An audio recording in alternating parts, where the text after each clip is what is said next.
Hey everyone. Today I'm reading from Mark 6. And as I'm reading through Mark 6, verses 30 to 56, that story is where there's so much there. Jesus wants the disciples to go to a quiet place and rest, and then the masses are following them, and the disciples want them to go away and get food, and Jesus, feeds the over 5,000 of them with however many, couple fish and whatever,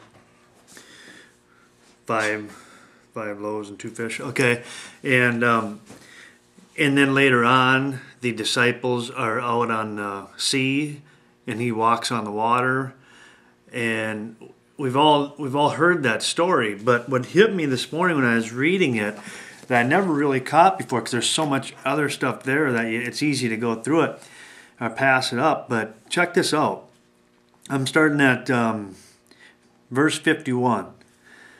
And he went up to them into the ship, and the wind ceased, and they were very surprised in themselves beyond measure, and wondered. For they considered not the miracle of the loaves. Why?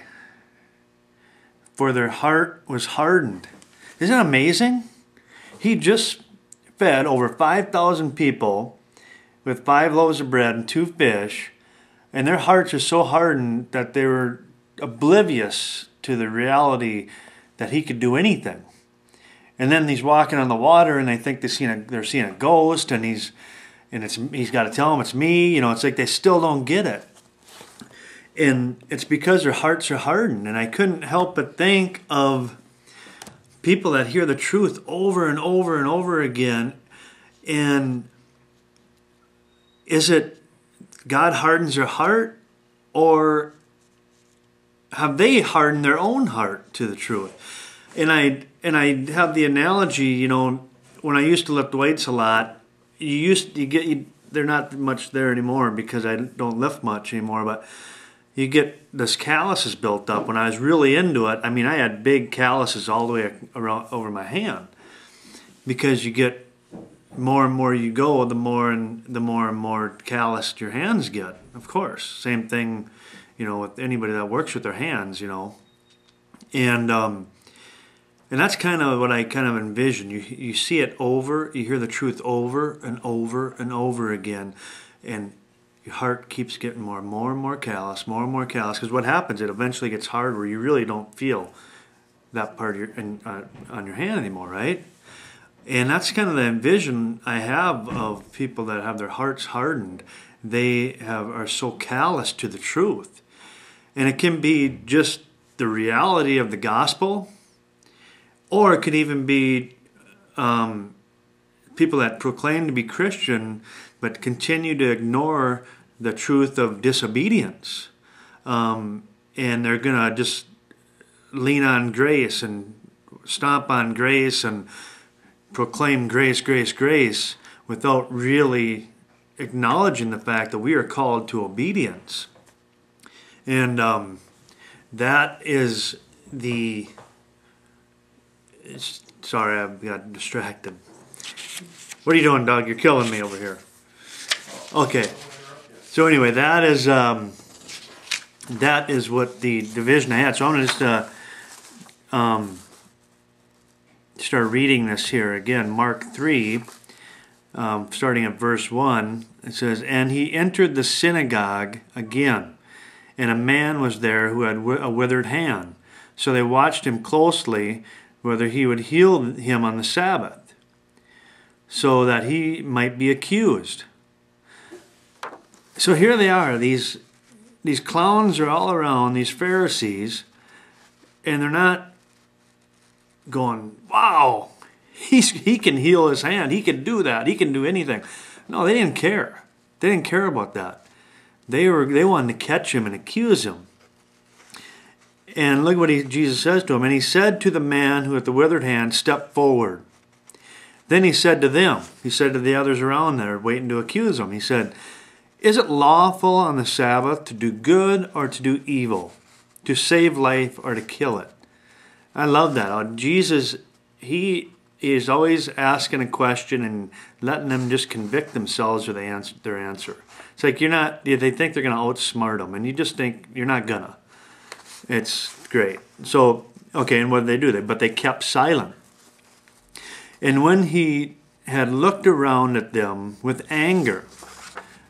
Anger? Oh, wait a minute, I thought we weren't supposed to get angry. Righteous anger. What is he angry about? Being grieved by the hardness of their hearts. Because here they are seeing all these miracles. And people can say whatever they want. Jesus came to give us an example of how to live and all that. But you know what? All these miracles he did, that all the volumes of books in the world could not document, there are so many, he did that to show himself to be divine, to be the Son of God. And that's why he did all of it, right? I mean, that's what he was saying. He said, this is who I am, But these people are still hardened to the truth. And now we've gotten to the point where people will say, oh, the Bible's fairy tales. And they're just completely hardened to the truth. Okay. He said to the man, stretch out your hand, and he stretched it out, and his hand was restored as whole as the other. Then the Pharisees went out and immediately plotted to the Herodians against him, how they might destroy him. Rather than give him praise, honor, and glory, they're just worried about their power base. They want to destroy Jesus. And just real quick, Romans 2:5 says, but in accordance with their hardness and impenitent, I don't know what that means, I should have looked it up, sorry. Impenitent heart, you are treasuring up for yourself wrath on the day of wrath and revelation of righteous judgment of God.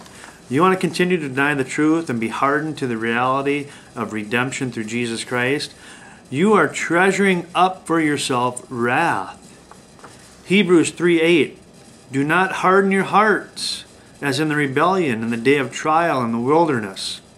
Okay, there's an indicator that we are hardening our own hearts. I'm still kind of confused on that whole thing yet. But Hebrews 3:15, while it is said, today if you will hear his voice, do not harden your hearts as in the rebellion. Do not harden your hearts to the truth. Okay. Hebrews 4:7. Again, he designates a certain day, saying in David, today, after such a long time as has been said, today if you will hear his voice, do not harden your hearts.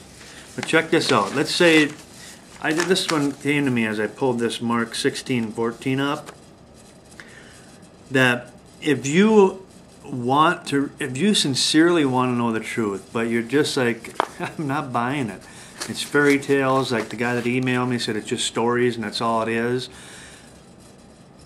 Ask Jesus to rebuke your lack of faith, rebuke your unbelief. Because he does it here. I love this, and I never noticed this before either until this morning. Mark 16:14. Later he appeared to 11 as they sat at the table, and what did Jesus do? He rebuked their unbelief and hardness of heart, because they did not believe those who had seen him after he had risen. They were being told he has risen, but even the disciples would not believe it, even though Jesus had been telling them the whole time, this is how it must play out, and they still had their hearts hardened to the truth. But Jesus will rebuke that unbelief and hardness of heart. So, if you're hearing this and you want to sincerely know the truth, don't harden your heart to it. Ask him. Because if you're right, and you think you just die and cease to exist, or whatever craziness you might have bought into, but you sincerely call out to him and say, rebuke, please Lord, rebuke my unbelief and my hardness of heart. I want to know the truth. Show yourself real to me. He will. Nobody that has ever earnestly sought the Lord has been turned away. Do not harden your heart today. If you're hearing my voice today, it's not too late for you. Call out to him.